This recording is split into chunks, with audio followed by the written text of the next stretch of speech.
오늘은 야고보서 5장 7절로 12절 말씀 가지고 주의 출현을 참고 기다리라, 이런 제목으로 함께 은혜 받기를 원합니다. 종말적인 표현입니다. 종말론을 어떻게 우리가 이해할 것이냐라고 하는 내용으로 여러분이 이해를 하시면 되겠습니다. 첫 번째, 우리 5장 7절로 9절 말씀 가지고 주의 출현이 가까웠으니 탈하지 말고 참으라, 이런 제목으로 말씀 나누도록 합니다. 먼저 7절 다 같이 읽겠습니다. 그런즉 형제된 삶이여 주의 출현까지 오래 참으라. 보라, 농부는 땅의 귀한 열매를 기다리며 이른 비와 늦은 비를 취하기까지 그와 연관하여 오래 참는다 했습니다. 이른 비와 늦은 비를 취하기까지, 비를 취하는 게 아닙니다. 비는 내가 원하든 아니 원하든 간에 그냥 내리는 것입니다. 그런데 성경은 거기 취한다는 단어를 썼습니다. 이른 비와 늦은 비를 취하기까지 그와 연관하여 오래 참는다 했습니다.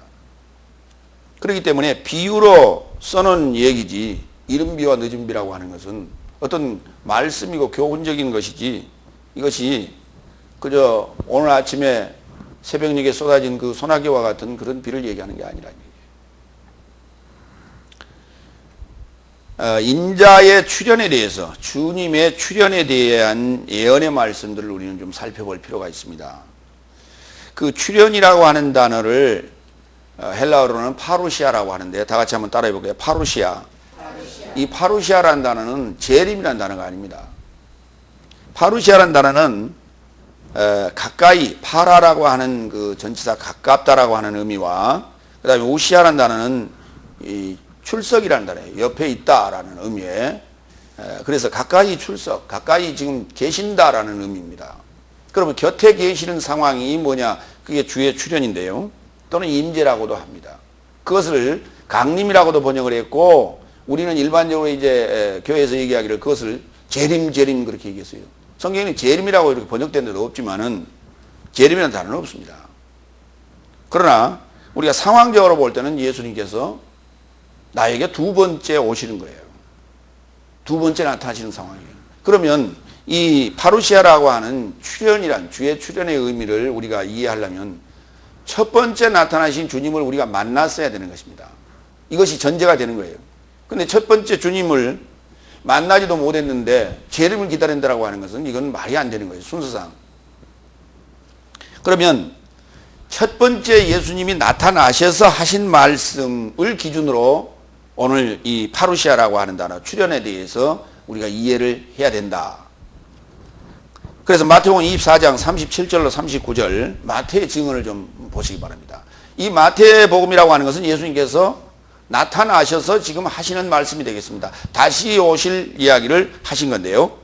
다 같이 읽겠습니다. 그런데 그날과 시에 관하여 아무도 알지 못하였으니 오직 나의 아버지가 아니고는 하늘된 삶의 천사들도 알지 못하고 있다. 그래서 노아의 삶과 꼭 같으니 사람의 아들의 출현도 이와 같을 것이다. 왜냐하면 날들 안에서 홍수 이전에 먹고 마시고 혼인하고 출가시키고 노아가 방주 안으로 들어가던 그날까지 있었던 것과 꼭 같으니, 그리고도 홍수가 이르러 저들의 모든 삶을 취하기까지 알지 못하였으니 사람의 아들의 출현도 이와 같을 것이다. 인자의 출현도 이와 같을 것이다. 그랬습니다. 그러면 지금 예수님이 나타나셔서 지금 제자들에게 하시는 말씀인데, 인자가 나타나는 그 상황, 그 날은 노아 때와 같을 것이다 그랬어요. 그런데 노아 때와 같을 것인데 그 상황이 어떠합니까? 그러면 그 노아 때의 상황은 어떠했습니까? 홍수가 나기 전에 먹고 마시고 혼인하고 출가시키고 노아가 방주로 들어가던 날까지 그리했다는 것이죠. 오늘날도 마찬가지예요. 지금 저와 여러분이 지금 기다리고 있는 파루시아, 주의 출현의 상황도 그때나 지금이나 똑같다는 거예요. 그게 뭐냐? 인생의 삶이에요. 인간의 삶 속에 빠져서 기다리고 있는데 어떤 모습으로 나타나시는가? 저 높은 하늘에 구름을 타고 휘황찬란한 빛이 두르고 또 서치라이트를 비치고 그 또 천지가 진동하는 그런 내성 병력을 하며 나타나는가? 천만의 말씀이에요. 그렇게 안 나타난다고요. 어떻게 나타난다고 그랬어요? 사람의 아들의 출현이라고 그랬어요. 사람의 모습으로 나타납니다. 그렇기 때문에 일상적인 우리의 삶 속에 도적같이 오시는 주님의 모습을 우리가 바로 이해하지 못하면 알아볼 수가 없어요. 이것이 지금 기독교의 비밀인 거예요. 이것이 성경의 비밀인 거예요. 누구나 볼 수 있는 상황으로 온다면 다 보겠지요. 육안으로 볼 수 있는 그런 상황이라면 누구나 볼 수 있는 거예요. 죄를 지었든 교회를 다니고 있든 안 다니고 있든 다 볼 수 있는 거예요. 그런 식의 지구종말적인 형태로 인자가 나타난다는 얘기가 아닙니다. 그러면 바울의 증언을 좀 볼까요? 고린도전서 15장 20절로 24절입니다. 그러나 지금 그리스도께서 죽은 삶에서 일으킴을 받은 것이니 잠자고 있던 삶의 첫 열매가 되셨도다. 왜냐하면 만일 사망이 사람으로 인한 것이라면 죽은 삶의 부활도 사람으로 인한 것이니 이는 반드시 아담 안에서 모든 삶이 죽은 것 같이 그리스도 안에서도 이와 같이 모든 삶이 살리심을 받게 될 것이다. 그러나 각자 자기 차례 안에서 되리니 먼저는 첫 열매인 그리스도요, 다음에는 그의 출현 안에서 그리스도의 소유된 삶이요, 그 후에는 결말이니 저가 모든 머리와 모든 권세와 능력을 멸하시고 나라를 하나님 아버지에게 넘겨드리는 때이다. 이렇게 되어 있어요. 지금 고린도전서 15장은 우리가 부활장이라고 합니다. 부활에 관한 얘기인데 부활과 예수님의 출현은 직접적인 관련이 있다는 거예요. 부활 자체와 연관이 있는 거예요. 그런데 그것을 일반적으로는 어떻게 풀었냐? 휴거라는 것으로 설명을 했던 것입니다. 그러나 휴거라고 하는 것은 데살로니가전서 4장을 중심으로 설명을 하고 있고요. 고린도전서 15장의 상황도 파루시아라는 단어가 등장하는데도 불구하고 여기서는 휴거라는 개념으로 이해를 안 했다는 거예요. 설명을 하지 않았다는 거예요. 성경은 고린도전서가 됐든 데살로니가전서가 됐든 히브리서가 됐든 야고보서가 됐든 간에 동일한 이야기를 하고 있는 거예요. 파루시아라는 단어를 쓰고 있다면 그 상황은 동일한 거예요. 그런데 설명이 조금씩 차이가 있을 뿐이에요. 설명의 차이일 뿐인 거예요. 그런데 재림이라고 하는 그 중요한 문제, 지구 종말이라고 하는 중요한 문제를 거론하면서 데살로니가전서 하나 딱 끄집어내가지고 그거 가지고 얘기한다는 것은 이건 말이 안 되는 거예요. 이게 지금까지 우리가 들어왔던 성경 해석 방식이었습니다. 오늘 지금 고린도전서 15장을 보면 거기 20절에 벌써 첫 열매라는 얘기가 나옵니다. 그 첫 열매가 되셨다라는 거예요, 그리스도께서는. 그런데 그것을 다시 설명을 하는데 23절에 이렇게 다시 설명을 합니다. 이게 부활인데요. 그러나 각자 자기 차례 안에서 되리니 20절서부터 22절까지 언급한 내용, 이 부활에 관한 얘기가 어디서 이루어지느냐 했더니 각자 자기 차례 안에서 이루어지는데 다 같이 먼저는 첫 열매인 그리스도요. 그러니까 20절에 있었던 잠자고 있는 삶의 첫 열매가 되셨다는 사건이 지금으로부터 2000년 전에 있었던 얘기가 아니라 각자 안에서 자기 차례대로 되는데 먼저 1번 순서가 뭐냐? 첫 열매인 그리스도의 부활이라는 거예요. 저와 여러분 안에서 예수님을 만나고 예수님과 함께 십자가에 죽고 예수님께서 첫 열매가 되셔야 된다는 것이 부활의 첫 번째 조건이에요. 두 번째, 다음에는 그의 출현 안에서 그리스도의 소유된 삶이요. 그랬어요. 그 사건이 있어야, 내 안에서 그리스도께서 부활하시는 사건이 있어야 그가 하늘로 가시고 하늘 가시고 난 다음에 다시 오시는데 그 다시 오심을 우리가 출현, 파루시아라고 한다. 그러면 그때 다시 오시는데 어떤 형태로 오시는가? 성령으로 오십니다. 이걸 성경에서는 오순절 성령 강림으로 묘사하고 있는 거예요. 그때 나는 이제 그때 온전한 그리스도의 소유가 되는 거예요. 내가 온전한 하나님의 사람이 되는 거예요, 이때. 그리고 사도의 삶을 살게 되는 거예요. 나팔 불게 되는 거예요. 증인의 삶을 그때부터 살게 되는 거예요. 오늘 지금 성경은 주의 출현을 참고 기다리라고 하는 이 말씀은 오늘 고린도전서 15장 바울의 증언의 두 번째 단계를 설명하고 있는 것입니다. 이 두 번째 단계에 내가 성령을 받고 그리스도의 소유가 되어서 세 번째 단계인 결말이라고 하는 이 결실을 준비하는 삶이 우리에게 있어야만이 아버지 앞에 갈 때 뭔가 가지고 가는 거예요. 빈손 가지고 갈 수 없는 겁니다. 성경은 5달란트 가졌던 자가 5달란트 남긴 얘기와 2달란트 받았던 자가 2달란트 남긴 얘기와 1달란트 받았던 자가 그냥 1달란트 그냥 가져간 얘기를 우리는 잘 알고 있습니다. 그런데 1달란트 받았다가 땅속에 파묻어 놨다가 가져간 그 친구는 그 1달란트도 빼앗기고 말았습니다. 오늘 우리는 반드시 하나님의 형상을 받았다면, 하나님의 성령을 받았다면 반드시 그와 동일한 열매를 만들어서 가지고 가야 된다는 얘기입니다. 5개를 받았으면 5개 만들어서 가는 것이고요. 숫자로 계산하지 마시기 바랍니다. 이리 보세요. 5개는 이렇게 생겼다고 생각하시고 2개는 이렇게 생겼다고 생각하십시오. 그러니까 5개는 이렇게 생겼으니까 이 모양 하나 만들면 되는 거예요. 여러분이 평생 이 모양 하나 만들어 가는 거예요. 2달란트 받은 자 이 모양이라면 이 모양 하나 만들어 가는 거예요. 1달란트 받은 자 이렇게 생겼다면 이거 만들어 가는 거예요. 근데 우리가 그것을 뭘로 느끼느냐? 직분의 어떤 중함, 배움의 어떤 중함, 그 경중으로 따져서 나는 배우지 못했으니까, 나는 직분이 평신도니까 그냥 대충 가도 되겠지 라고 생각했다는 것입니다. 천만의 말씀이에요. 누구나 성경이 기록한 그 기준에 맞추지 않으면 하나님 나라에 들어갈 수가 없어요. 그러려면 성경이 그렇게 하나님 나라에 들어가는데 인정적이고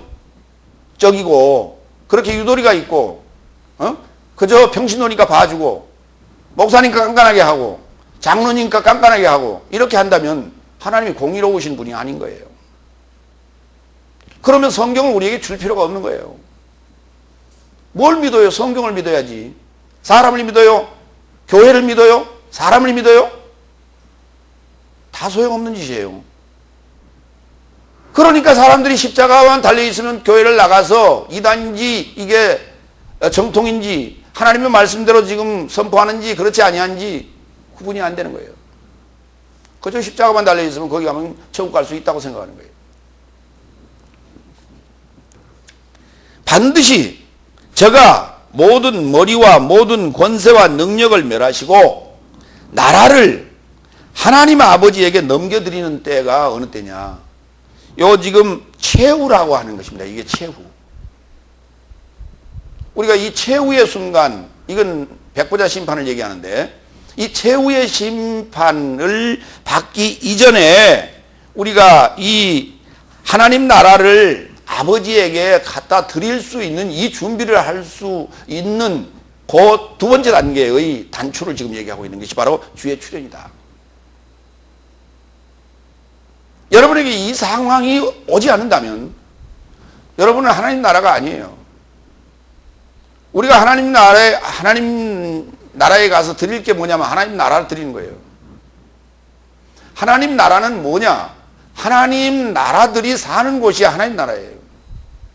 그러면 결국 내가 하나님 나라가 되어야만이 하나님 나라에 들어갈 수 있다는 얘기가 됩니다. 하나님 나라는 어떻게 되는가? 오늘 이 3단계 형식으로 된다는 거예요. 첫 번째, 첫 열매인 그리스도의 부활.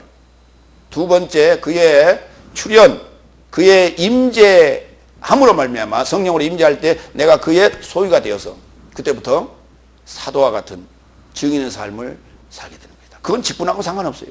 교회에서 주는 직분하고 아무 상관없이 그 삶을 살게 되는 것입니다. 그럼 베드로의 증언을 좀 볼까요? 베드로후서 3장 12절로 16절 봅니다.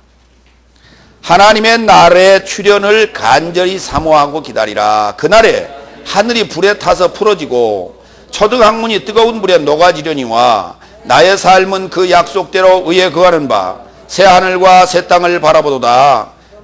거기까지. 여기 이제 불탄다고 그러니까 하늘도 불타고 땅도 불탄다 그러니까 아하, 이게 천지가 이제 다 타버리는 지구의 우주의 종말이 오나 보다, 이렇게 지금 생각을 하는 거예요. 여기 하늘과 땅이라고 하는 것이 우리 몸 밖에 있는 것이 아니라 여러분의 몸 안에 있습니다.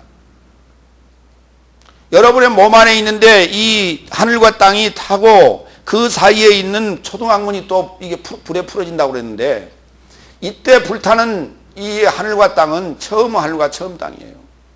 우리가 보이는 저 하늘이 아니고 우리가 밟고 다니는 이 땅이 아니고 하나님의 말씀이 임하는 곳이고 하나님의 말씀이 또 떨어져서 그것이 싹이 나는 그 여러분의 마음밭을 우리가 땅이라고 하는 것이고, 그곳에 말씀을 주는, 쏟아 넣는 그 부은 그것을 하늘이라고 하는 거예요.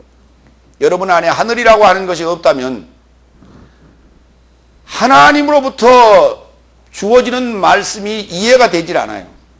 수신이 안 돼요. 그러니까 하늘이라고 하는 것은 뭐와 같은 것이냐면 하나님의 말씀을 내가 이해하고 깨닫고 받아들이고 그것을 분별하고 하는 수신기와 같은 것이다. 안테나와 같은 것이다. 이것이 하늘이에요. 그 말씀을 받아서 어딘가 저장해야 되고 어딘가 그것을 키워야 될 거 아닙니까? 그것이 땅이에요. 그걸 마음이라고 하는 거예요. 이와 같은 처음 인간이 가지고 있었던 하늘이라고 하는 것과 처음 인간이 가지고 있었던 땅이라고 하는 것이, 그리고 또 그가 가지고 있는 지식, 배움이라고 하는 것이 다 불에 탄다라고 하는 거예요. 뭐 할 때? 부활하신 그리스도께서 출현하실 때, 성령으로 임하실 때, 저와 여러분에게 여러분을 소유 삼기 위하여 임하실 때에 이와 같은 일이 있게 된다는 거예요. 여러분 자신 안에서 이런 일이 있게 된다는 얘기입니다. 14절. 그러므로 사랑스러운 삶이여 너희가 이것을 바라보나니 주 앞에서 점도 없고 흠도 없이 평강 안에서 만나기를 힘쓰라. 또 나의 삶이 주의 오래 참으심이 구원이 될 줄로 여기라. 나의 삶의 사랑스러운 형제 바울도 그 받은 지혜대로 너의 삶에게 이같이 썼고, 또 그 모든 편지에도 이런 일에 관하여 말하였으되 그 중에 알기 어려운 것이 들어있으니 무식한 삶과 굳세지 못한 삶이 남은 성경과 같이 그의 삶의 멸망을 향하여 억지로 풀었느니라. 성경을 억지로 풀다가 망한다는 거예요. 성경 억지로 풀면 망하는 것입니다. 성경은 성경으로 풀어야 되는 것이에요. 그런데 여기 오늘 지금 베드로가 예수님의 직계 제자입니다. 이 베드로 사도가 오늘 지금 베드로후서 3장을 얘기하면서 거기 15절에 무슨 얘기를 했었냐면 나의 사랑스러운 형제 바울도 그 받은 대로 너의 삶에게 이같이 썼다고 하는 얘기입니다. 그러니까 바울의 기록에 오늘 지금 베드로가 3장 12절에서 13절에서 한 이 하늘과 땅이 불타고 새하늘과 새 땅을 바라본다라고 하는 이 내용이 있다는 거예요. 오늘 지금 우리가 고린도전서 15장에서 봤던 내용이 이 얘기를 똑같이 하는 거예요. 그런데 바울이 설명한 내용이 너무나 설명을 잘했기 때문에 베드로가 지금 바울에 대한 내용을 언급하는 겁니다. 이건 놀라운 일이 아닐 수가 없어요.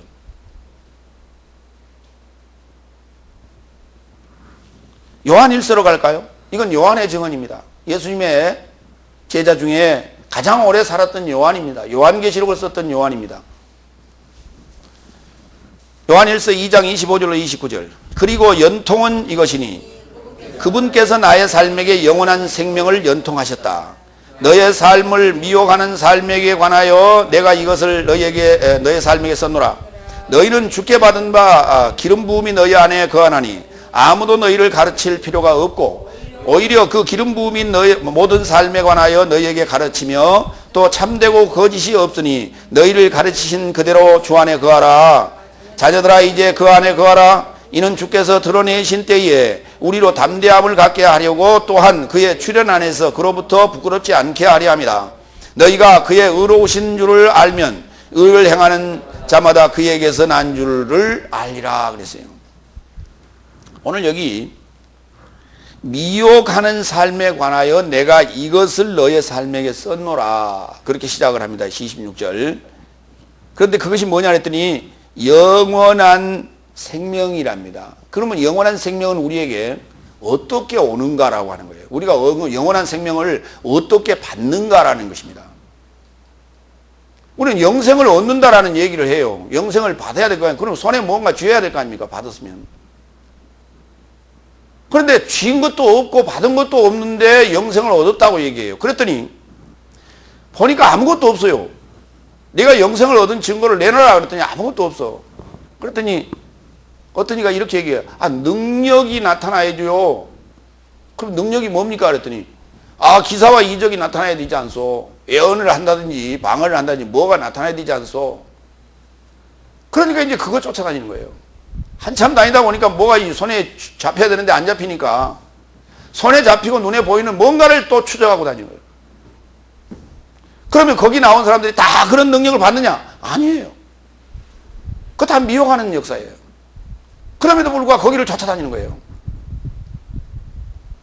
그러면서 나는 능력 있는 목사님, 기사와 이적을 행하는 그 목사님 아래 가서 내가 지금 신앙생활을 하고 있으니까 나는 천국 가는 데 문제가 없을 거다. 이렇게 생각하고 있어요. 자기는 행하지 못하면서. 이게 미혹의 역사라는 거예요. 그러면 영생이라고 하는 것은 우리에게 어떻게 오는가? 소식으로 오는 것입니다. 다 같이 따라합니다. 영생은 소식으로 주어진다. 그 소식이 뭐냐고요? 말씀이 소식이에요. 말씀이 뭐냐? 하나님께서 나를 사랑하시고 하나님께서 나를 당신의 아내 삼아 주시겠다가 하나님께서 나를 당신의 아내 삼아서 하나님의 아들을 낳게 해주시겠다고 하는 그 약속의 말씀이에요. 이게 소식이에요. 하나님께서 우리에게 보내준 소식. 다 같이 성경은 하나님이 보내주신 연애 편지다. 그렇습니다. 편지예요. 여러분 요즘 그 군대와 관련된 그 드라마가 지금 2편이 나와요. MBC에서 하나 나오고 있고 KBS에서 하나 나오고 있는데 그 전장에 있는 그 군인들이 종종 이런 거 봅니다. 어떤 친구는 수첩을 열어보면서 자기 사랑하는 애인의 그림을 그려놨던 그 모습을 보면서 그때를 또 상상하기도 하고, 어떤 친구는 부모와 또는 자기 사랑하는 애인 함께 찍었던 그런 사진을 펼쳐보고 또 그것을 추억하고 또 만날 날을 기억하기도 하고, 어떤 이는 또 자기 부인이 보내준 편지를 늘 읽어보면서 그것을 가슴에 간직하고. 그러니까 그 가슴에 간직하고 있는 사진이 됐든 그림이 됐든 편지가 됐든 이것이 뭡니까? 자기가 사랑하는 이의 분신이에요. 그래서 그것을 늘 아끼고 비에 젖지 않고 땀에 젖지 않도록 비닐에 싸서 늘 주머니에 간직하고 다닌다. 자기 부적처럼 가지고 다닌다. 오늘 우리는 하나님을 직접 볼 수가 없는데 하나님을 만날 수 있는 게 뭐냐? 하나님 말씀이에요. 하나님 말씀이 이게 편지로 우리에게 주어져 왔는데 과연 하나님 말씀을 늘 읽어보고 그런가 하여 지금 뭐라고 지금 제대로 썼는지 살펴보느냐라고 하는 거예요. 알려고 하느냐라고 하는 거예요. 그렇지 않습니다. 그저 교회 가서 참석해서 예배 드렸으니까 그걸로 끝나는 거예요. 능력 있는 목사님 아래 가서 있었으니까 나는 구원 얻을 것이라고 자기 스스로 성경을 그렇게 임의로 해석하는 거예요. 지금 아까 베드로 사도가 뭐라고 그랬어요? 그의 삶의 멸망을 향하여 억지로 성경을 풀었다고 그러지 않습니까? 자기 임의대로 푸는 것이 자기의 멸망길로 가는 길이에요. 바로 연통이라고 하는 것을 통해서 생명을 우리가 얻게 되는 것입니다. 그런데 오늘 여기 보니까 26절 이하에 기름 부음이 너희 안에 있으니 그랬어요. 이 기름 부음을 받았다라고 하는 것이 뭐야? 기름 부음이라는 말을 다시 헬라어로 고치면 그리스도가 됩니다.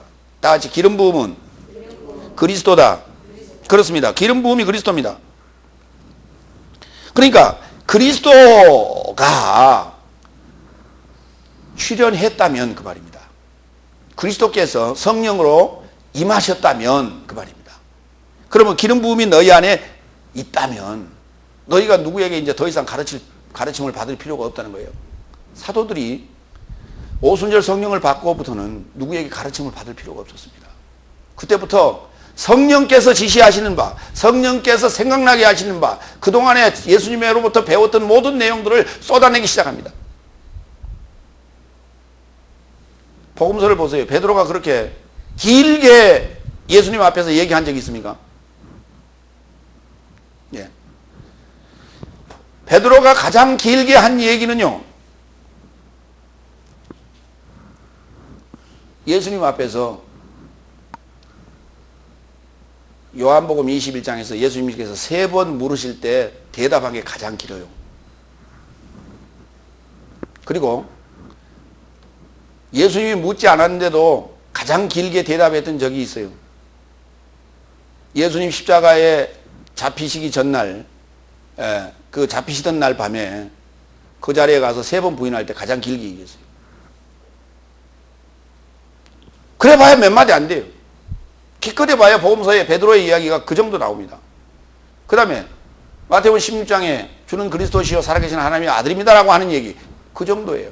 그렇게 짤막하게 베드로의 말한 내용들이 기록이 되어 있는데, 사도행전에 보면 그렇지 않습니다. 오순절 성령을 받고 나서부터는 입이 터지기 시작하는 거예요. 그때부터요. 복음에 대한 말문이 터지기 시작했어요. 끝이 없이 쏟아져 나오는 거예요. 이것이 바로 오늘 기름 부음이 너희 안에 있으니 이렇게 표현하고 있는 것입니다. 그러므로 주께서 드러내신 때에, 주께서 자신의 모습을 드러내신 때에 우리로 담대함을 갖게 하려고, 또한 그의 출현 안에서 그로부터 부끄럽지 않게 하려고 기름 부음을 주셨다는 거예요. 자, 이제 이른 비와 늦은 비에 대한 얘기를 좀 합시다. 이른 비라고 하는 것은 이게 프로이모스라고 하는데요, 밝아온다라는 의미를 가지고 있고요. 그 다음에 늦은 비라고 하는 것은 싱싱하다라는 의미를 가지고 있어요. 그러니까 이른 비라는 것을 우리는 이제 일반적으로 얘기할 때 가을에 오는 비를 이른 비라고 부릅니다. 그러니까 이스라엘은 절기가 딱 두 절기예요. 가을하고 겨울하고 섞어서 겨울, 그 다음에 봄하고 여름하고 합쳐서 여름, 그렇게 얘기하는데, 그 여름과 겨울 딱 두 가지인데, 여름은 우리가 수확기라고 합니다. 건기가 되고요, 겨울은 우기가 됩니다. 그래서 비 오는 때를 그 우기라고 하는데, 그러니까 우기의 시작이 가을부터 시작되는 것이죠. 그리고 그 우기가 끝나는 때가 결국은 겨울에서 봄으로 넘어오는 봄이 되는 것입니다. 그래서 이른 비를 가을비라고 하고 늦은 비를 봄비라고 합니다. 자, 그러면 구약에서 또 신약에서 이 이른 비와 늦은 비와 관련된 내용을 한번 우리가 좀 찾아가 보겠습니다. 에레미야서 5장 24절을 봅니다.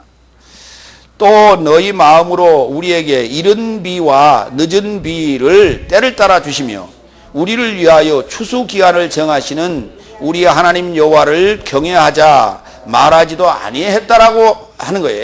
에레미야 선지자가 지금 바벨론의 나라가 멸망된 이후에 지금 가나안 땅에 살고 있는 이스라엘 백성에게 지금 얘기하는 거예요. 이렇게 때를 따라 주시며 우리를 위하여 추수 기한을 정해 줬는데 우리 하나님 여호와를 우리가 경외하자고 하지도 아니하고 그 뜻대로 살지도 않았기 때문에 너희가 이렇게 멸망당했다는 거예요. 오늘 우리가 이 부분이 제대로 이해가 안 되면 이스라엘 백성이 바벨론에 멸망당하는 것처럼 망할 수 있다는 것입니다. 호세아서로 연결할까요? 6장 3절 갑니다. 그러므로 우리가 여호와를 알자, 힘써 여호와를 알자. 그의 나오심은 새벽빛같이 일정하니 소낙비와 같이 땅을 적시는 늦은 비와 같이 우리에게 임하시리라. 여호와께서 임하시는 것이 비가 오는 것 같이 온다는 거예요. 성령이 임하시는 것이 비가 오는 것처럼 오신다는 거예요. 오늘 지금 보세요. 영생이 우리에게 소식을 통해서 주어진다고 그랬어요. 그러면 하늘로부터 오는 소식이 뭐냐? 비예요. 우리 한국 사람들이 말하는 중에 소식이란 단어가 딱 두 군데 쓰입니다. 얘야, 얘 어머니, 뭔 소식 없냐? 무슨 얘기입니까? 며느리들도 지금 애 지금 임신했냐 묻는 것입니다. 그렇죠? 또 소식이라는 단어가 이런 얘기가 나와요. 오늘 비 소식이 있습니까? 아이를 가지는데 임신하는데 왜 소식이라는 단어를 쓰고 있어요? 비가 오는데 그것을 소식으로 쓰고 있습니다. 오늘 눈 소식이 있어요. 그렇게 얘기합니까? 그 얘기는 잘 안 해요. 오늘 비 소식이 있습니까? 애야 왜 소식 없냐? 이렇게 묻는단 말이에요. 이게 뭐냐면 이 소식이 뭐냐? 영생을 가져올 수 있는 생명을 주는 얘기예요. 우리와 생명과 관련이 있어요. 하늘에서 비가 오지 않으면 땅은 전부 죽습니다. 땅의 모든 식물은 다 죽게 돼 있어요. 그 식물이 죽으면 동물도 다 죽게 돼 있어요. 생명과 관련된 얘기예요. 소식이 와야만이 임신이 되는 거예요. 이게 좀 같은 얘기입니다. 두 얘기가. 그런데 여호와를 알자 그랬어요. 성경은 여호와를 아는 것이 뭐냐? 뭘 통해서 알아요? 여호와를 아는 거예요. 소식을 통해서 알죠. 말씀이라고 하는 성경이라고 하는 소식을 통해서 여호와를 알게 되는 것인데 이 여호와의 소식이 우리에게 올 때는 새벽빛같이 일정하게 오며 소낙비같이 오신다는 거예요. 이것이 영생이에요. 이것이. 히브리서 6장 7절을 볼까요? 그 얘기는 이런 얘기입니다. 왜냐하면 땅이 그 위에 자주 내리는 소나기를 흡수하여 농사짓게 하는 삶에게 적당한 목초를 생산하면 하나님으로부터 복을 받으나 가시와 은근키를 맺으면 거부되고 저주에 가까워 그 마지막은 불사람에 이른다. 당연한 것이죠. 이거 비유입니다. 하나님께서 우리에게 씨를 뿌렸다면 그 씨에 대한 답을 줘야 되겠죠. 생명이라는 씨앗을 심었으면 생명이라는 열매를 내놔야 되는 건 당연한 거예요. 그런데 그렇지 않으면 가라지가 와서 씨를 뿌려서 가지와 엉겅퀴가 나게 한다는 것입니다. 이게 죄에 대한 결과입니다. 스가랴서도 한번 갈까요? 스가랴 10장 1절 갑니다. 봄비 때에 여호와 곧 번개를 내는 여호와께 비를 구하라. 무리에게 소낙비를 내려서 밭에 채소를 각 사람에게 주리라 그랬어요. 이 소낙비라는 단어가 신명기 32장 2절에서는 이렇게 썼어요. 같은 단어입니다. 히브리어로 볼 때. 나의 교훈은 내리는 비요. 다 같이 마타르. 그게 비라는 거예요. 비. 그러니까 소낙비 우리가 얘기하는데 소낙비라고 하는 것은 두 가지 단어예요. 소낙이라는 쏟아진다는 의미의 게셈이라는 단어하고 그다음에 마타르라는 단어 두 개를 합쳐하고 소낙비 이렇게 부르는 거예요. 나의 교훈은 내리는 비요. 마타르요. 그렇게 얘기했어요. 나의 말은 맺히는 이슬이요 연한 풀이에 가는 비요 채소 위에 단비로다 그랬어요. 하늘에서 내리는 모든 빗줄기는 다 교훈이요 말씀이요. 하나님의 생명의 기운이에요. 이것이. 그런데 그게 생명의 기운이 한번 생각을 해보세요. 여러분 사막 가운데서 햇빛을 가릴 것도 없고 비도 오지 아니하는데 밤이 되면요, 그 모래 속에서 각종 벌레들이 나옵니다. 각종 동물들이 나옵니다. 그런데 그들이 어떻게 살아갈까요? 거기서 물을 먹어야 살 텐데 어떻게 살아가요? 밤이 되면 하늘에서 이슬을 내려줘요. 그래서 모래 위에 그리고 나뭇가지 위에 그 풀 위에 맺힌 그러한 이슬을 먹고 그들은 연명을 합니다. 그러니까 그 새벽 이슬만 가지고도 살 수 있는 그런 형태로 몸이 만들어지는 거예요. 최소한의 물만 가지고도 살 수 있도록 진화되기 시작하는 거예요. 그런데요, 새벽에 내리는 그 이슬이 얼마나 우리 육체를 가진 동물에게는 그것이 보약과도 같은 것입니다. 그 보약과도 같기 때문에 그걸 이제 이슬이라는 단어를 로자로 쓰거든요. 이슬 로자로 써요. 그래서 잽싸게 갖다 썼어요. 진로 이렇게. 그랬더니 이제 좀 어렵다고 그래가지고 바꿨어요. 진이 뭐예요? 그랬더니 참이래. 그랬더니 요새는 또 참이슬을 그렇게 바꿔놨어요. 예, 진로라는 말을 우리 글로 풀어놓은 게 참이슬이에요. 그런데 여러분이 몸이 병들어서 움직일 수 없는 상황이 되면 비닐우 한 장 가지고 산속으로 들어가시기 바랍니다. 그리고 나무와 나무 사이에 가운데가 축 처지도록 네 귀퉁이를 묶어 놓으세요. 그러면 밤새 내린 이슬이 거기 고일 거예요. 그 이슬을 받아서 잡숴봐요. 금방 살아납니다. 우리 옛날 성인들은 그래서 산속으로 들어갔어요. 폐병이 걸리고 중병이 걸리면 산속으로 들어갔던 이유가 바로 거기에 있습니다. 이와 같이 하늘에서 내리는, 실제 하늘에서 내리는 이슬도 우리 육체가 연명하는 데 있어서 큰 보약이 돼요. 이게. 그런데 그것을 그랬기 때문에 성경도 지금 그 이슬을 비유해서, 하늘에서 내리는 비를 비유해서 지금 써놓은 거예요. 이게 하나님의 교훈이라고, 하나님의 생명의 기운이라고. 이와 같이 농부는 이른 비와 늦은 비를 취하기까지, 이거 취해야 되는 것입니다. 그냥 버려버리면 아침이 되면, 해가 뜨면 사라져버려요, 이 이슬은. 그렇기 때문에 그것을 취하여 보관하고 간수하고 저수지 만들어서 막아놓고 해야만이 농사를 지을 수 있는 거예요. 그와 연관하여 오래 참는다고요. 오늘 우리가 인내하는 것입니다. 힘들고 어려워도 인내하는 것입니다. 그런데 힘들고 어려운 신앙생활 안 하려고 합니다. 쉽고 넓은 길을 택합니다. 편하고 좋은 곳을 찾아갑니다. 그곳에 구원 없습니다.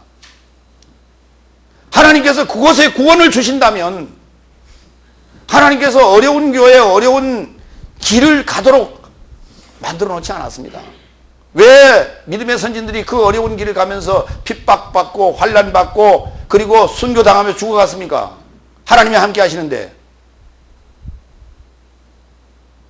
하나님이 함께 하시면 우리가 힘들게 살아도 안 되고 가난하게 살아도 안 되고 병들어도 안 된다고 얘기한다면 믿음의 선진들은 예수님과 함께 동행했던 그 12사도들은 왜 그렇게 죽어갔습니까? 하나님은 뭐하고 계셨어요 그때? 설득력이 없지 않냐고 말입니다. 그러면서도 오늘 우리는 복을 외치며 하나님 믿는 자라면 부자로 살아야 된다고요. 하나님 믿는 자라면 유명하게 돼야 된다고 외치고 앉았어요. 그다고는 아무 상관없는 얘기예요. 두 번째, 8절. 너의 삶도 오래 참으라. 너의 삶의 마음을 견고히 하라. 주의 출현이 가까웠기 때문이다. 오늘 이제 이 말씀을 받는 자들은 예수님을 만난 자들입니다. 오늘 그 예수님을 언제 만나는가?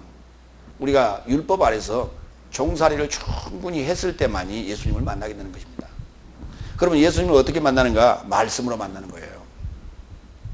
일반적인 어디나 가서 들을 수 있는 그러한 교회의 메시지가 그건 예수님 말씀이 아니에요. 성경을 올바로 풀어주는 자가 예수님 말씀이에요. 그 출현이 이미 가까워 왔다는 거예요. 이미 와 있다는 것이 완료입니다. 이건 현재 완료 능동태라고 그래서요. 이미 와 있어요. 천국이 가까워하느니라는 얘기와 똑같습니다. 히브리서 6장 13절로 20절을 보겠습니다. 왜냐하면 하나님께서 아브라함에게 연통하셨으니 하나님은 맹세할 더 위대한 자가 없기 때문에 자신으로조차 맹세하였으니 이르시되 내가 반드시 너를 축복하고 축복할 것이며 너를 번성케 하고 번성케 할 것이다.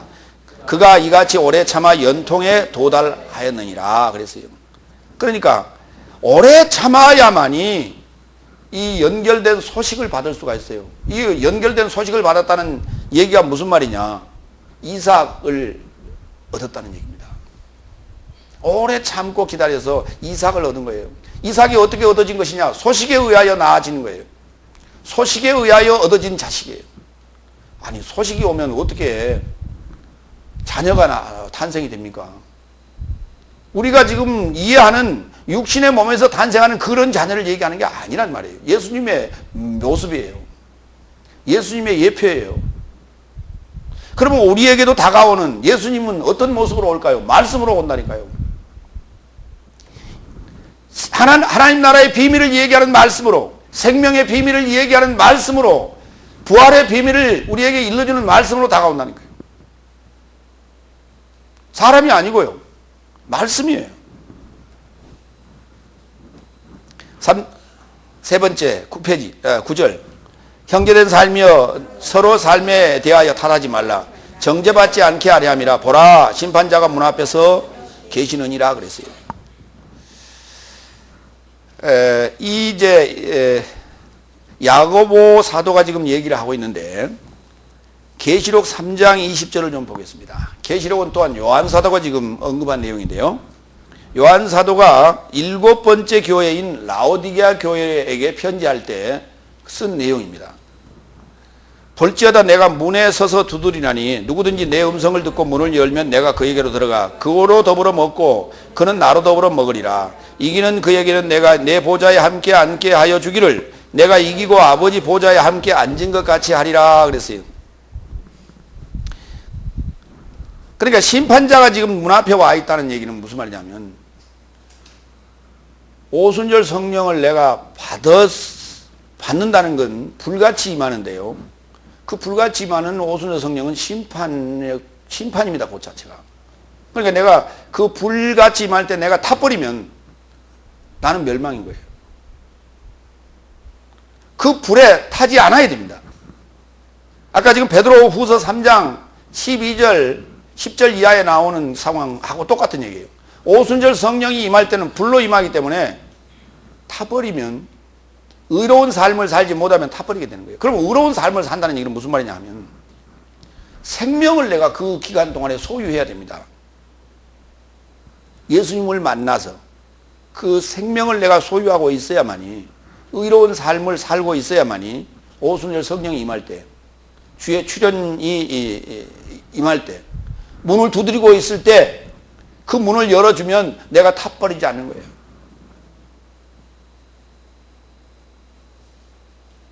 근데 말씀에 대하여 소홀하고 등한히하고 자기 좋은 대로 자기 뜻대로 신앙생활을 하는 자들은 이 오순절 성령이 임할 때 뭘로요? 기도하다가 찬송하다가 뜨거운 불이 와서 그냥 가슴속으로 쏙 들어오는 게 아니고 그렇게 임하는 게 아니에요. 그랬다가 심장마비 걸려 죽어요. 하나님의 말씀이 지금까지 들었던 말씀이 아닌 새로운 말씀으로 들려오기 시작하는 것입니다. 그런데 그 말씀을 이해 못하면 그 사람은 불타버리는 자예요. 그 말씀이 생명으로 바뀌니까 이거였구나. 내가 찾았던 게 지금까지 풀리지 않았던 말씀이 이거였구나라고 가슴을 치고 책상을 칠 때 그때 무릎을 칠 때 그 자는 살아나는 거예요. 지금 그것이 바로 불이 임하고 있는 상황이에요. 근데 우리는 불이 임한다는 게 진짜 어디가 그냥 뜨끈뜨끈하게 임하는 것으로 자꾸 착각을 한단 말이에요. 예수님께서 부활하신 후에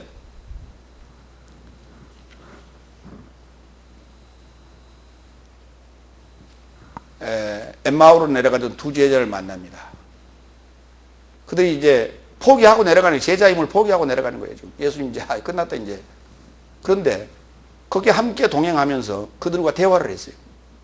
같이 대화하는 부활하신 예수님을 그들은 알아보지 못했습니다. 왜 알아보지 못했을까요? 벌써 마음이 떠났기 때문에 알아보지 못한 거예요. 그러니까 말씀이 들어오질 않는 거예요. 마음이 딱 바뀌면 지금까지 들었던 음성입니다. 3년 반 동안 들었던 음성이에요. 그리고 3년 반 동안 들었던 설교예요.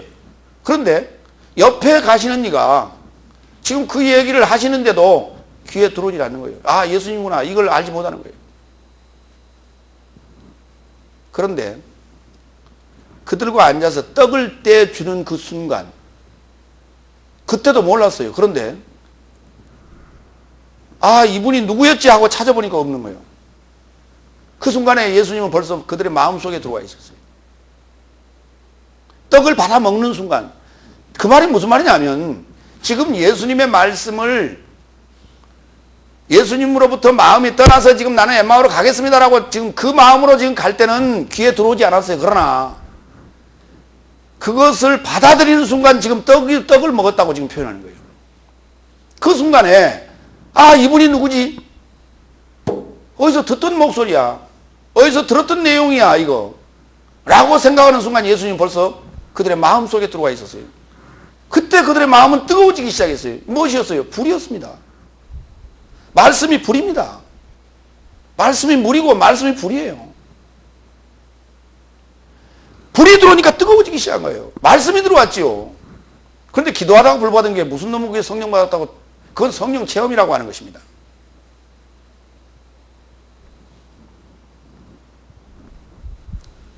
오늘 우리가 지금 주님이 여전히 여러분에게 문 두드리고 계세요.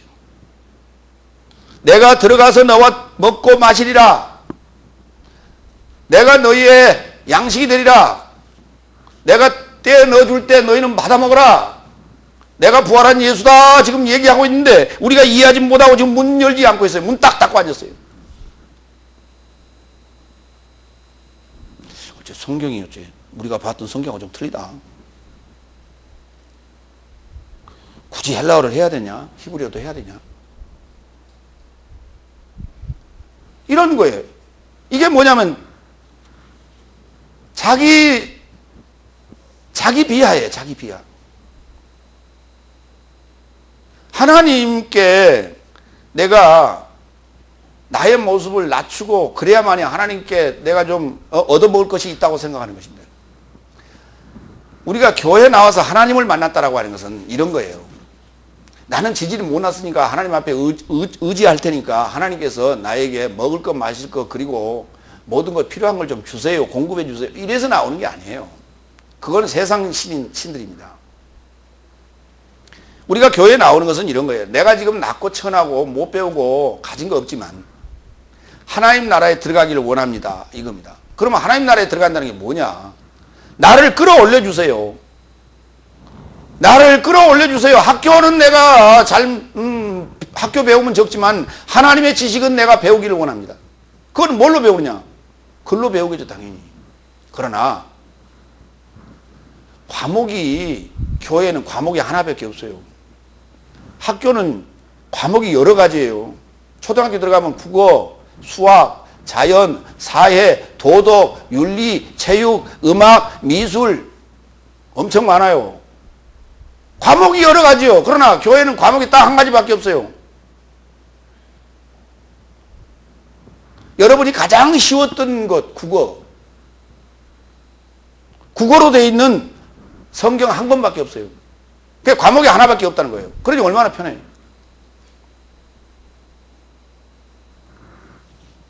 거기에다가 목사님이 일러주는 헬라어 히브리어 몇 가지 설명하기 위해서 덧붙이는 것들 그거 조금씩 이해하면 끝나는 거예요.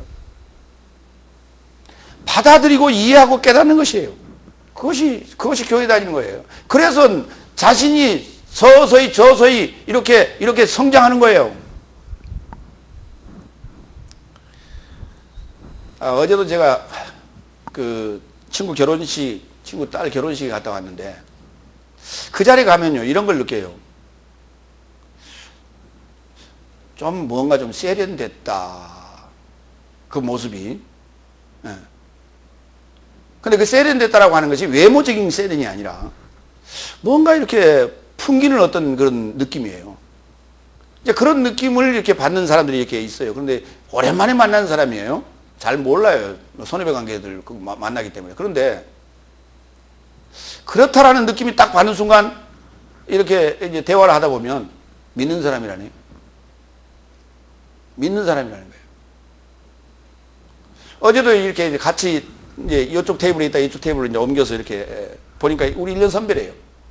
근데 뭔가 좀 느낌이 좀 남다르다 했더니 이제 오면서 같은 차를 타고 왔는데 권사님이래요.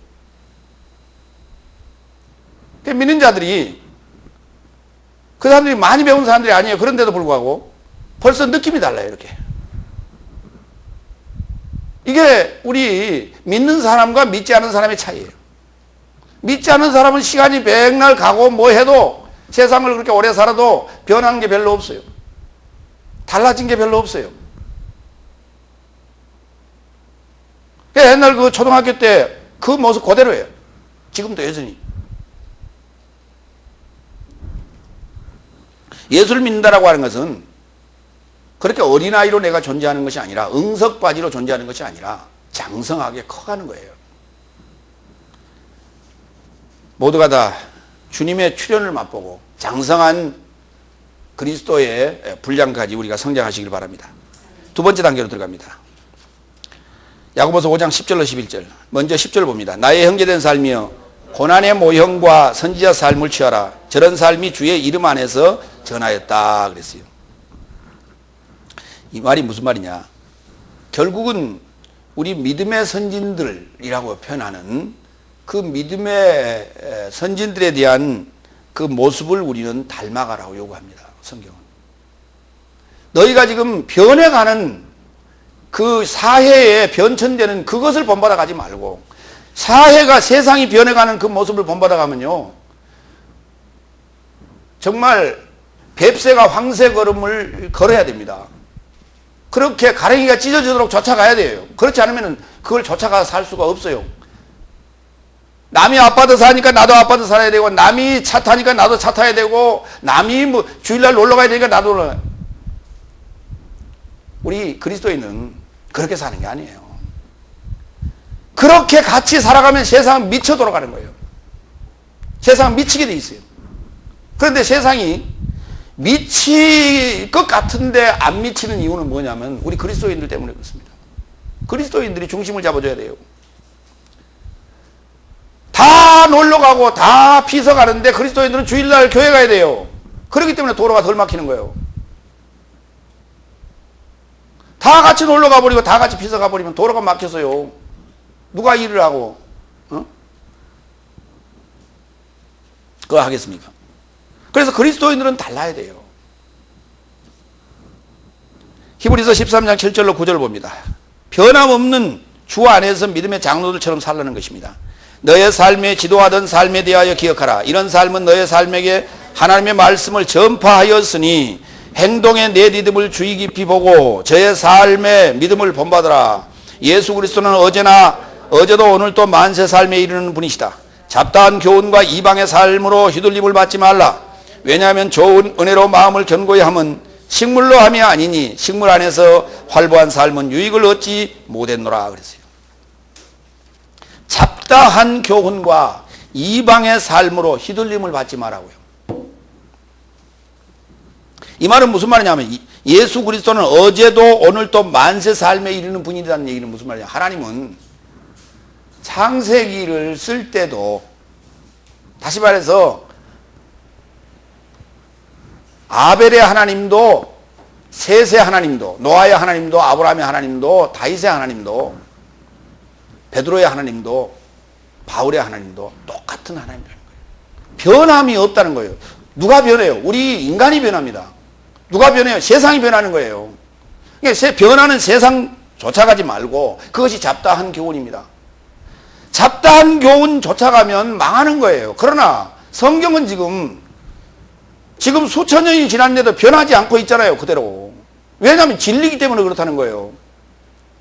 그러면 성경대로 살라는 얘기죠. 아니 지금 세상이 어느 때인데 성경대로 삽니까? 자꾸 이렇게 얘기한다 이 말이에요.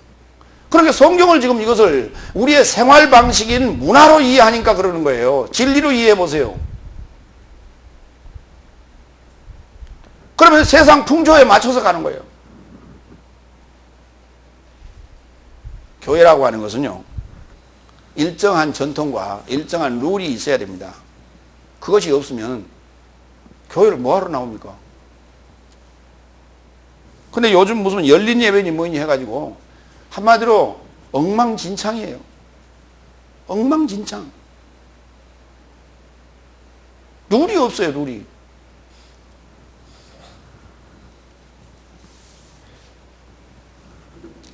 디모데후서 2장 8절로 10절 볼까요? 나의 복음을 조차 다윗의 씨에서 나시고 죽은 삶에서 일으킴을 받으신 그리스도 예수를 기억하라. 복음 안에서 내가 행악자처럼 결박되기까지 고생하였으나 하나님의 말씀은 결박당하지 않았느니라. 그러므로 내가 택하신 삶을 인하여 모든 삶을 견디는 것은 저희도 예수 그리스도 안에서 영원한 영광과 함께 구원에 명중하게 하려 함이라 그랬어요. 우리가 구원을 향해서 날려진 화살과 같은 거예요. 그런데 세상의 잡다한 교훈이 그걸 쫓아가게 되면 그 세상의 잡다한 교훈이라고 하는 건 뭐냐면 바람이에요. 바람에 휘둘리면 화살은 옆으로 빗나가게 되어 있습니다. 그렇기 때문에 예수 그리스도 안에서 우리가 가야 돼요. 그 안에 있으면 안전하게 그 화살이 구원이라고 하는 그 표지판에 명중하게 돼 있어요. 근데 바울이 보세요. 복음 안에서 내가 행악자처럼 결박되기까지 고생했다고요. 복음 때문에 그런 것입니다. 그가 옥에 갇힌 이유가 바로 이거예요. 그러나 하나님 말씀은 결박당하지 않았다는 거예요. 무슨 말씀이냐 하면 교회가 정한 룰과 성경이 말하는 율법이 법칙이 뭐냐, 나를 이 육신의 몸은 이건 가만 놔두면요 자유분방하기를 원합니다. 말같이 말괄량이처럼 뛰어다니기를 원하는 거예요. 시간에 제약받기 원치 아니합니다. 몇 시까지 교회 예배에 오세요. 이거 싫어해요. 교회에서 정한 그런 룰 원치 않아요. 우리가 구원을 얻었다, 해방을 받았다라고 하는 얘기, 해방받았다라고 하는 얘기가 뭐냐면 하나님의 말씀이 해방을 받았다는 것이지 내 이놈의 육신이 해방받았다는 얘기가 아니에요. 육신이 해방받았다고 날뛰는 자들은 그건 방종이라고 그래요. 방종. 그건 멸망의 지름길입니다. 하나님의 말씀을 보면 스스로 하지 말라 해도 옷깃을 여미게 돼 있고 스스로 하지 말라 해도 자신을 이렇게 율법 아래 가두게 돼 있어요. 자신의 행동을. 그러나 말은 그렇지 않다 이 말이에요. 말은 메시지만큼은 사람의 눈치를 보는 것이 아니고 하나님의 눈치를 보며 말씀한다 이 말이에요. 그렇기 때문에 진리를 진리대로 말해야 될 상황에서 진리를 사람 눈치 보면서 얘기 안 하는 이런 자유 억압당하는 것이 아니라 자유하다 이 말이에요. 그건. 오늘 많은 지금 그리스도인들이 사람의 눈치를 보고 해야 될 말을 안 하는 거예요. 진리를 전해야 되는데 진리를 얘기하지 않는 거예요. 사실을 사실대로, 진리를 진리대로 얘기하지 않는 거예요. 거짓을 얘기하고 있어요. 뭐 때문에? 목사가 자기 위치를 지키기 위해서, 교단 안에서 자기 존재를 보존하기 위해서 성경이 나오는 메시지를 증거하지 않아요. 왜? 이단 판정이 걸릴까 봐. 연구하지도 않습니다. 11절 보라 나의 삶은 견디는 삶을 행복하게 한다. 너의 삶이 욥의 인내를 들었으며 주의 결과를 보았도다. 주는 동정심이 많고 자비로운 분이기 때문이다. 욥의 이야기를 좀 봅시다. 욥은 의로운 사람이라고 했습니다. 그러나 그 의가 뭐냐면 자칭 의인이었어요. 오늘 우리 지금 자칭 의인이 너무 많습니다. 예, 말하는 거, 행동하는 거 모든 게 조심스럽죠. 그러니까 세상 사람들이 볼 때는 의인처럼 보여요. 그런데 그건 안 건드렸을 때 얘기예요. 그런데 욥도 안 건드렸을 때는 정말 의인이고 참 호인이었어요. 우리 일반적인 얘기로. 그 의인이란 말이 이렇게 이해하시면 돼요. 호인이었어요. 예, 좋은 사람. 그런데 사탄이 고자질을 해가지고 사탄이 이제 그에게 재앙을 붓기 시작하니까 그때부터 사나워지기 시작합니다. 안 할 말, 못 할 말 다 나오는 거예요. 쉽게 설명하면 인간이라고 하는 것은 외모로 봐서는 모른다는 거예요. 여름 대낮에 거기 그 돼지 여물통에 담겨진 물과 같아요. 쫙 안에 있는 것이 가라앉으면은요 이렇게 들여다보면 맑은 물이에요. 그런데 그 돼지 여물통 물 주기 위해서, 여물 주기 위해서, 먹이 주기 위해서 막대기 하나 갖다가 집어넣어서 저어보면 어때요? 안에 있는 모든 가라앉았던 숨어있던 모든 것들이 다 떠오르지 않습니까? 오늘 지금 욥이 고난을 당해가지고 쏟아내는 얘기는 그와 똑같아. 그러면 욥만 그러냐? 저와 여러분 똑같아요, 다.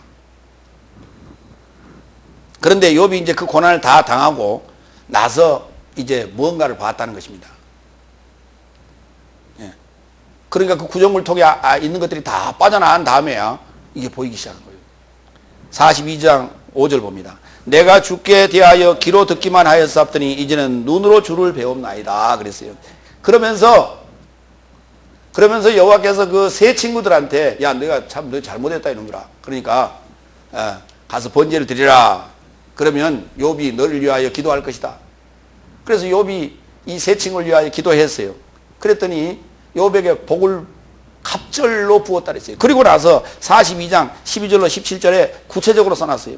여호와께서 욥의 모년에 복을 주사 처음 복보다 더하게 하시니 그가 양 1만 4천과 약대 6천과 소 1천 결이와 암나귀 1천을 두었고 또 아들 7과 딸 3을 낳았으며 그가 첫째 딸은 여비마라 이름하였고 둘째 딸은 그시아라 이름하였고 셋째 딸은 게렌합북이라 이름하였으며 전국 중에 욥의 딸들처럼 아리따운 여자가 나지 않았더라. 그 아비가 그들에게 그 오라비처럼 산업을 주었더라. 그 후에 욥이 40년을 살며 아들과 손자 4대를 보았고 나이 늙고 기한이 차서 죽었더라 그랬어요. 근데 이거를 하나님을 바라보는, 하나님을 눈으로 만나는 영생의 축복입니다. 그로 말미암아 얻어지는 어떤 그건 부가적인 것들이지 이 내용을 얘기하자는 게 아니에요. 지금 42장 5절을 얘기하자는 거지. 실제로 이 상황이 이렇게 주어졌다 하더라도요. 한번 보세요. 그때 이 욥의 마누라가 옛날 마누라였을까요? 새 마누라였을까요?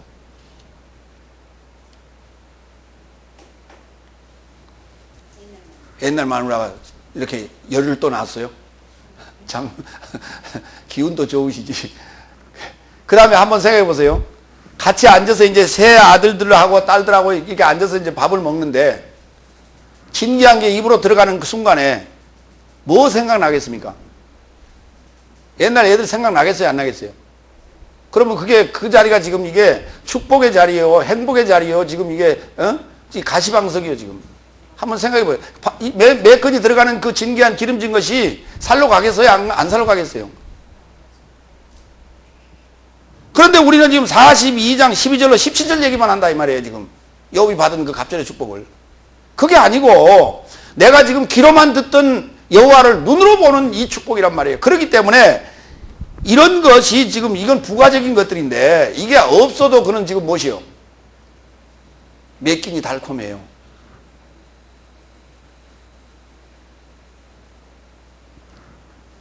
이게 영적인 축복이지 육적인 축복이 아니란 말입니다.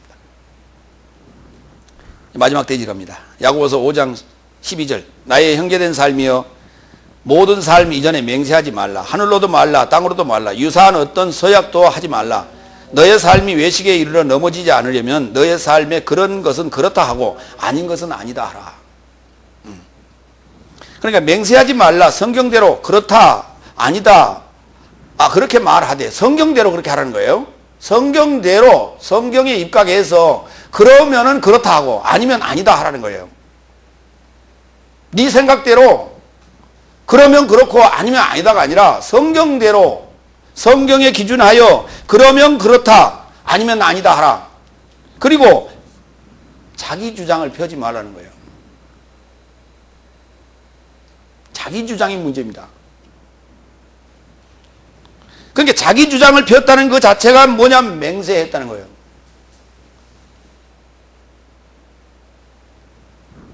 금년에는 우리 교회가 1000명이 될 줄로 믿습니다. 할렐루야. 이건 맹세하는 거예요. 그 될지 안 될지 어떻게 알아? 꿈이야 야무지죠. 꿈은 크게 꿔야 돼. 그러나 거기다가 할렐루야가 왜 들어가고 아멘이 왜 들어가? 그게 맹세라는 거예요. 지금 성경이 그렇게 기록되어 있지 않았다는 말이에요. 그럼에도 불구하고 하나님이 함께 하시면 그렇게 이루어질 것이라고 그렇게 호언장담을 해. 사람들 앞에서, 교인들 앞에서.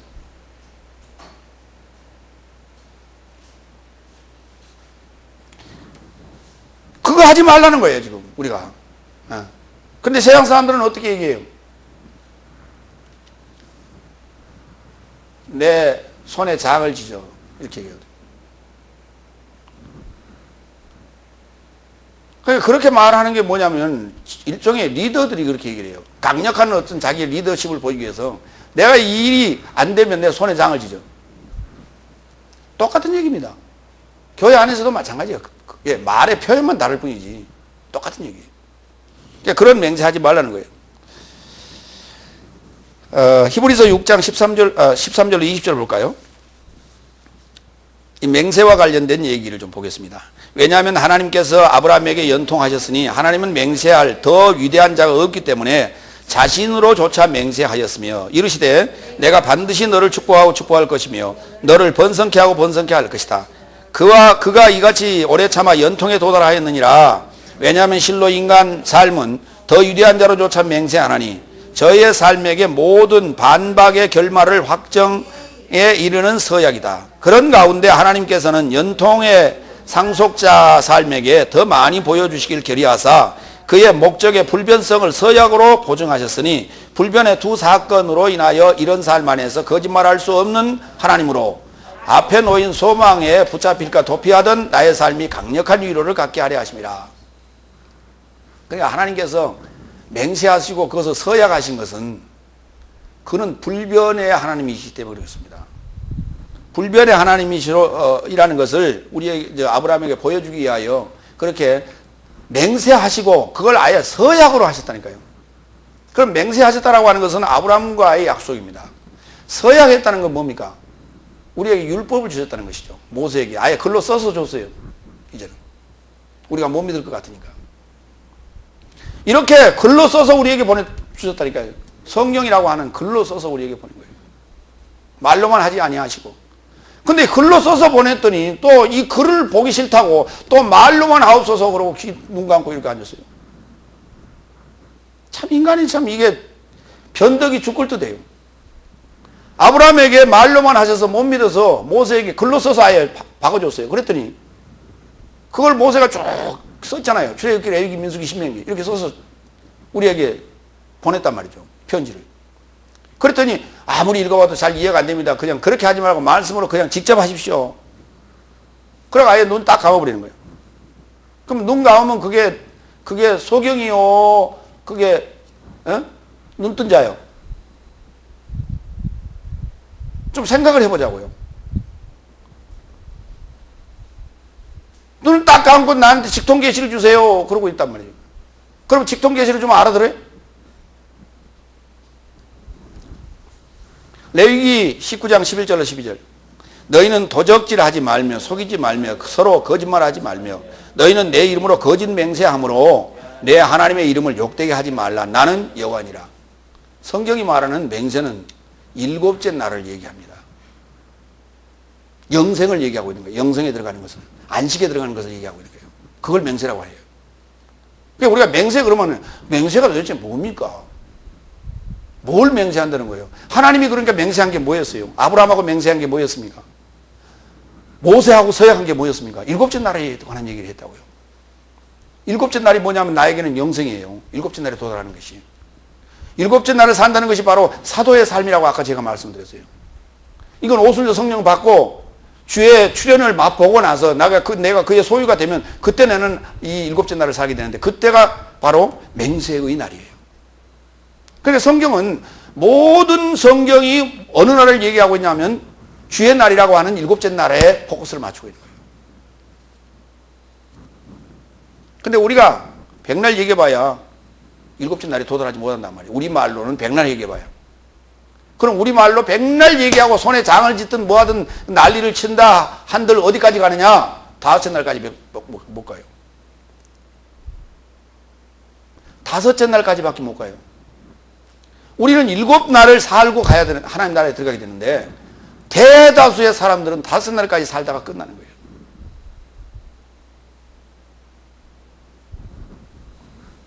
전도서 5장 1절로 7절. 너는 하나님의 전에 들어갈 때에 내 발을 삼갈지어다. 가까이 하여 말씀을 듣는 것이 우매자의 제사 드리는 것보다 나으니 너희는 악을 행하면서도 깨닫지 못함이니라. 너는 하나님 앞에서 함부로 입을 열지 말며 급한 마음으로 말을 내지 말라. 하나님은 하늘에 계시고 너는 땅에 있음이니라. 그런즉 마땅히 말을 적게 할 것이라.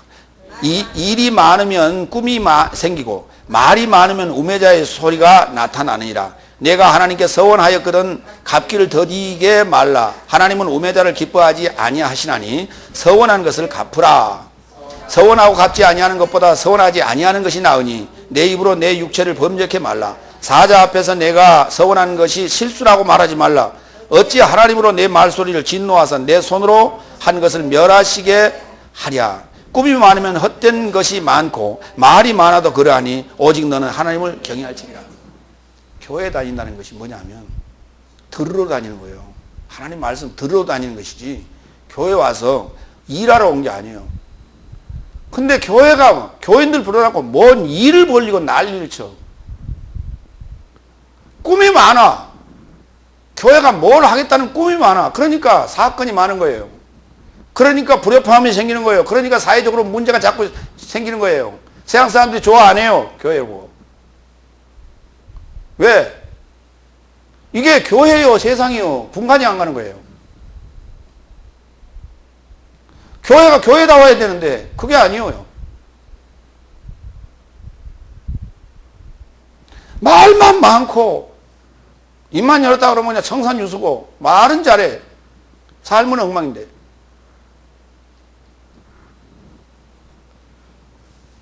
그런데 말하는데 그냥 말을 하는 것이 아니라 또 뭘 자꾸 서약을 하고 맹세를 한단 말이에요. 장담을 한단 말이에요.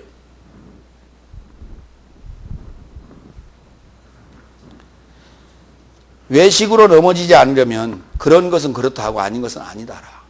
자기 주장하지 말라는 거예요. 마태복음 5장 33절로 37절. 또다시 너의 삶은 들었다. 왜냐하면 그가 옛삶으로 구전되어진 바 너는 서약을 맺어서는 안 된다. 그러나 그 주인에게 너의 서원한 삶을 이행할 것이다. 그래서 나는 너의 삶에게 말하노니 절대 맹세해서는 안 된다. 하늘 안에서도 말지니 이는 그가 하나님의 보좌요. 또한 바탕 안에서도 말지니 이는 그의 정복하는 삶의 발등상이기 때문이요. 또한 예루살렘에 이르러서도 말지니 왜냐하면 그는 위대한 통치자의 전쟁터이기 때문이다. 또한 너의 머리 안에서도 맹세해서는 안 된다. 왜냐하면 내가 털 하나를 희게 할 수도 검게 할 수도 없기 때문이다. 너의 삶의 말은 옳으면 옳다 아니면 아니다 하라. 이런 삶에서 넘치는 자는 악에서 나온 자니라 그랬어요. 그러니까 이렇게 좀 읽어놓으면 이게 이해가 잘 안 됩니다. 마태복음 5장 같은 경우에. 이게 뭐냐면 우리는 말하러 교회에 나온 것이 아니라 들으러 나왔어요. 그리고 들으러 나온 것을 가서 전하는데 말하는데 쓰는 거예요. 말이라고 하는 그때 쓰는 것입니다. 그런데 옳으면 옳다 아니면 아니다 하라. 그러니까 이게 우리가 듣고 나서 삶을 살 때 이렇게 살아라는 거예요. 성경에서 옳은 얘기는 옳은 얘기대로 하고 아닌 거는 아니다고 얘기하라. 근데 자기가 지어내서 얘기를 하고 있어요. 그래서 복음이 복음대로 전하는 것이 아니라 성경대로 전해지는 것이 아니라 와전되어서 전해지는 거예요. 그러니까 교회 나오면 복을 받고 부자 되고 잘 살고 출세하고 집안이 자손 대대로 문제가 안 생기고 화목하고 이렇게 되는 줄로 착각하고 앉았어요. 세상 사람들이. 복음을 제대로 전한 게 아니라는 거예요. 그러니까 뭐라고 하냐면 세상 사람들이 하는 얘기가 그래요. 아니 예수 믿는데 어떻게 그렇게 거지같이 사세요 그래요. 예수 믿으면 부자로 산다고 어디가 써있냐 말이죠. 구약 성경을 아무리 더 뒤져보세요. 예수 믿으면 부자로 산다는 얘기가 있는가? 없어요. 구약 성경에.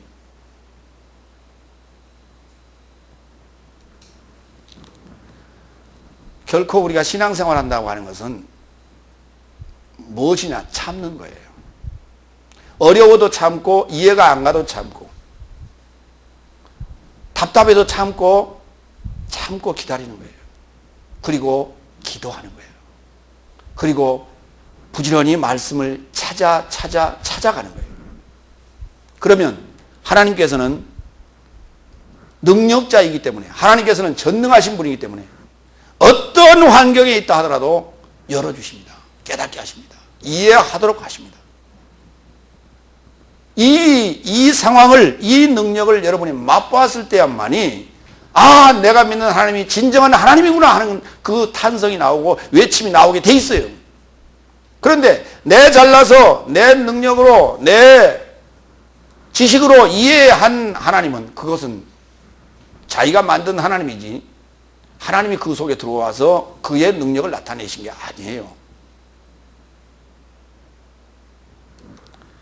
진정한 하나님이 소식으로 여러분의 마음속에 들어오실 때 뜨거움으로 여러분이 취하시기를 부탁합니다. 기도하겠습니다. 전능하시고 자비로우신 아버지 하나님, 하나님을 우리가 취하기를 원합니다. 말씀을 취하기를 원합니다. 가슴이 마음이 뜨거워지기를 원합니다.